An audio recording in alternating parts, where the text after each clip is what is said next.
कह रहे अपना नंबर दे के जाओ। हमारे फूफा घर पे ब्रेस्ट पे, हिप्स पे ये बहुत ज्यादा किया बदतमीजियां कर रहे हैं। लड़की और फीमेल्स को टारगेट पता है, उनके ब्रेस्ट पे, हिप्स पे ये सब टारगेट करते हैं। अब ये रह गया है ब्रश की होली में लड़कियों को टारगेट करना। आपने कभी सोचा है कि अगर आग ठंडी हो जाए और पानी जलने लगे तो क्या होगा? आज से हजारों साल पहले एक ऐसी ही अनहोनी हुई थी जिसने दुनिया को इतिहास का सबसे रंगीन त्योहार दे दिया। हम हर साल चेहरे पर गुलाल मलते हैं, हुड़दंग मचाते हैं, लेकिन क्या आप जानते हैं कि उस गुलाल की एक एक परत के नीचे एक खौफनाक साजिश, एक अटूट विश्वास और एक कभी न खत्म होने वाली जीत की कहानी छिपी है? मध्यभाग माइनस कहानी का ताना बाना। कहानी शुरू होती है एक ऐसे राजा से जिसे अपनी ताकत का इतना अहंकार था कि उसने भगवान को ही चुनौती दे दी। हिरण्यकशिपु एक ऐसा नाम जिससे धरती कांपती थी। उसने आदेश दिया कि कोई ईश्वर की पूजा नहीं करेगा, सिर्फ उसकी पूजा होगी। लेकिन कहते हैं ना कि जब अंधेरा सबसे गहरा होता है तभी रोशनी का जन्म होता है।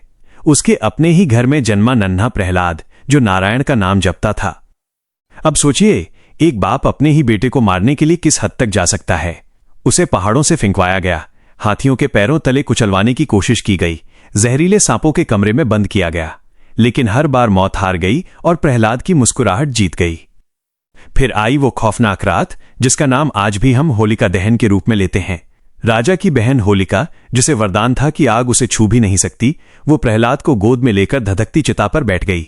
चारों तरफ सन्नाटा था, आग की लपटें आसमान छू रही थीं। सबको लगा कि आज प्रहलाद का अंत निश्चित है।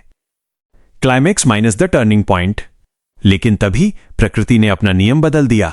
हवा का एक झोंका चला और वो चादर जो होलिका की रक्षा कर रही थी उड़कर प्रहलाद पर आ गई। अधर्म की प्रतीक होलिका राख बन गई और भक्ति का प्रतीक प्रहलाद आग के बीच से ऐसे निकला जैसे वो फूलों की सेज पर सोया हो। यही वो पल था जिसने दुनिया को बताया कि अहंकार चाहे कितना भी ऊंचा क्यों न हो, सत्य के एक छोटे से कण के सामने घुटने टेक ही देता है। विस्तार माइनस कृष्ण और प्रेम का रंग।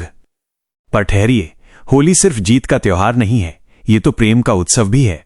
त्रेता युग की इस अग्नि से निकलकर जब हम द्वापर युग में पहुंचते हैं तो हमें मिलते हैं नटखट कान्हा। सांवले कृष्ण और गोरी राधा के बीच का वो प्रेम जिसने रंगों को एक नया अर्थ दिया। कृष्ण ने जब राधा पर रंग डाला तो वो सिर्फ रंग नहीं था, वो दो आत्माओं का मिलन था। आज हम जो अबीर और गुलाल उड़ाते हैं वो उसी प्रेम की विरासत है जो ऊंच नीच, जात पात और हर भेदभाव को मिटाकर हमें एक रंग में रंग देता है। निष्कर्ष माइनस संदेश। तो इस बार जब आप किसी के चेहरे पर गुलाल लगाएं तो याद रखिएगा कि आप सिर्फ रंग नहीं लगा रहे, आप अपनी बुराइयों को जला रहे हैं। आप होलिका रूपी अहंकार को मिटा रहे हैं और प्रहलाद रूपी विश्वास को गले लगा रहे हैं। होली का त्योहार हमें सिखाता है कि बुराई कितनी भी ताकतवर क्यों न हो, उसका अंत निश्चित है। इस त्योहार पर अपने मन के द्वेष को जला दीजिए और खुशियों के रंगों को हवा में बिखेर दीजिए, क्योंकि रंग फीके पड़ सकते हैं लेकिन प्यार और सच्चाई का रंग कभी नहीं उतरता। आप सभी को होली की मंगलमय शुभकामनाएं।